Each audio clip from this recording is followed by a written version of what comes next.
We will not raise taxes. Every dollar taken in tax is one less dollar in the hands of a job holder or a job creator.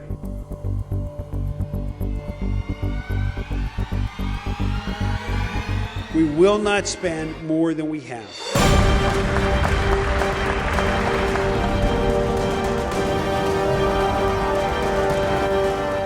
This recognizes the fiscal house that is being threatened by some serious fires, if you will, if we do not get our spending in order. We've had decades of overspending in Pennsylvania, and this has led to an unsustainable economy. So it's critical that we heed their call, heed their warning as they sound this siren, and that we take action to make sure that what we leave for our children and grandchildren is a better Pennsylvania than what we got.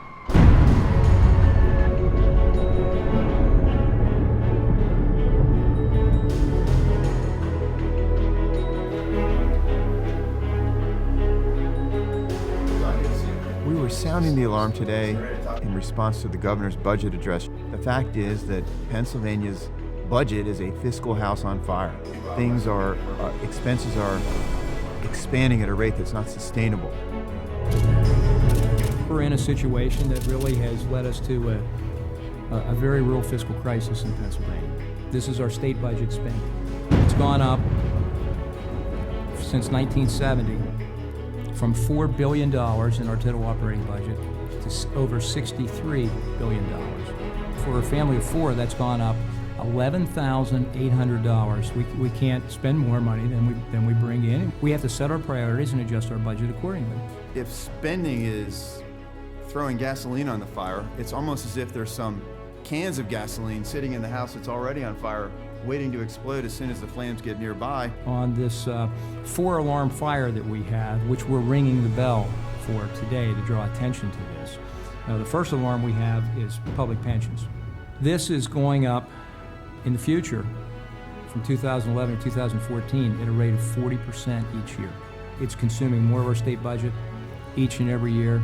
Our second alarm is our public welfare crisis in Pennsylvania.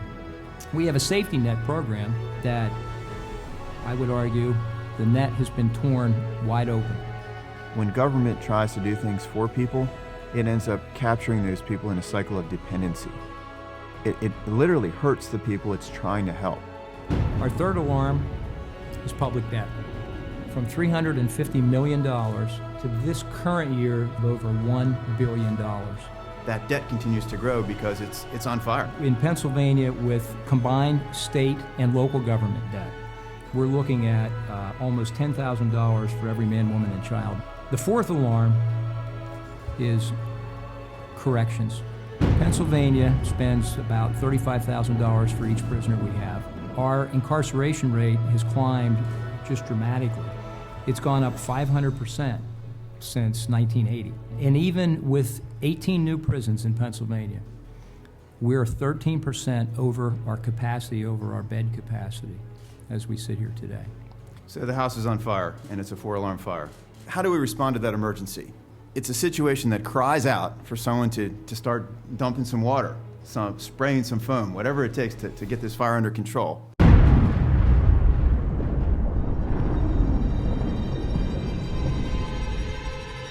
Some ways we can fireproof this economy, get the flames under control, and perhaps prevent the fire from spreading.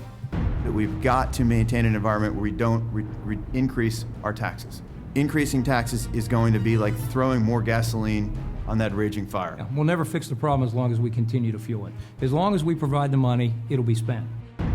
We've got to live within our means. Another huge step to getting these flames out is stopping this idea of creating a budget where we plan to spend more than we're planning to take in. It may be time, and I would certainly suggest it is, to pursue a constitutional amendment that would actually restrict the growth in state spending to the rate of inflation. It's fireproofing the house. It's helping to keep those flames under control. But what we're doing now is we're crushing these opportunities in our society.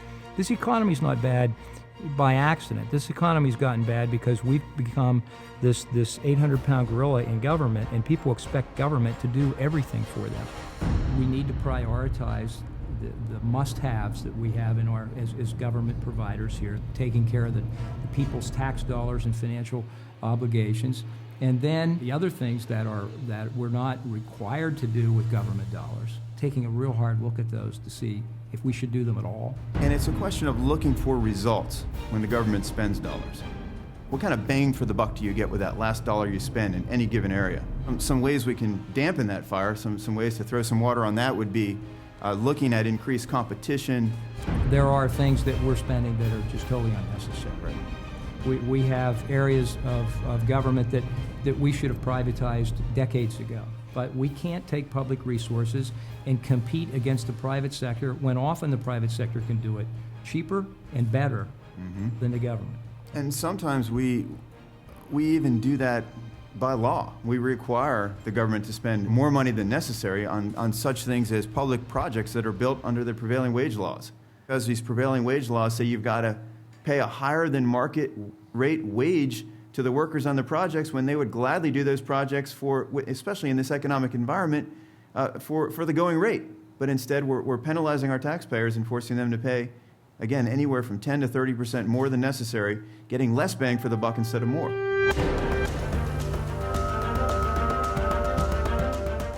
Well, Pennsylvania desperately needs statesmen. We've got enough politicians. We need men and women who are willing to stand on principle, point to the problems, and embrace solutions that may not be politically popular, but are critical for us to move forward here in Pennsylvania. I applaud Senator Eichelberger and Representative Bloom for sounding the alarm and letting Pennsylvanians know that, well, something must be done unless we are willing to let our fiscal house burn down. The best way to help yourselves is to get government out of the way, unleash the power of the private sector, and allow this society to do what it does tremendously well, which is lift people from poverty by giving them opportunities to succeed that they can't find anywhere else in the world. So if we can get folks back home engaged in the process, making the phone calls, standing up to elected officials, communicating to them that we understand this picture, and it's a big picture, and we don't like what we see, and it's only going to get worse if we don't stop it right now, then we're going to win. And we can win this battle, but it's going to take all of us getting involved in the process to do it. This fiscal fire that's burning out of control, it didn't just start 8 years ago. It started as early as the late 60s, 1970, around that time. And it's been burning and growing and getting bigger and stronger. Flames are getting hotter through Republican administrations and through Democratic administrations.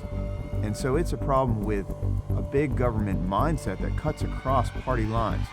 Well, this conversation, of course, has to take place at every level of government, not just in Harrisburg, but in Washington. Politicians have unfortunately put us into a situation that is unsustainable.